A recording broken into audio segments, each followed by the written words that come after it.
ભુજ શહેર B division police station વિસ્તારમાં LCB પશ્ચિમ કચ્છ દ્વારા સફળ કાર્યવાહી હાથ ધરવામાં આવી છે. જિલ્લામાં વધતા ચોરીના બનાવોને રોકવા તથા આધાર પુરાવા વગરની ચીજવસ્તુની હેરફેર અટકાવવા માટે પોલીસ મહાનિરીક્ષક ચિરાગ કોરડિયા અને પોલીસ અધિક્ષક વિકાસ સુંડાના માર્ગદર્શન હેઠળ ખાસ સૂચનાઓ આપવામાં આવી હતી.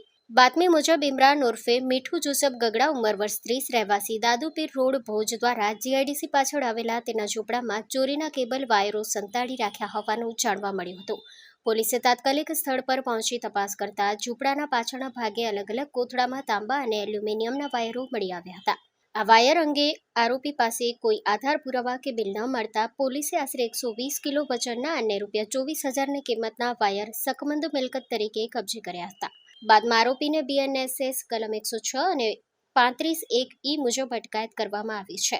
સ્ટોરી રિપોર્ટ બાય કિરણ કોરી, ભુજ.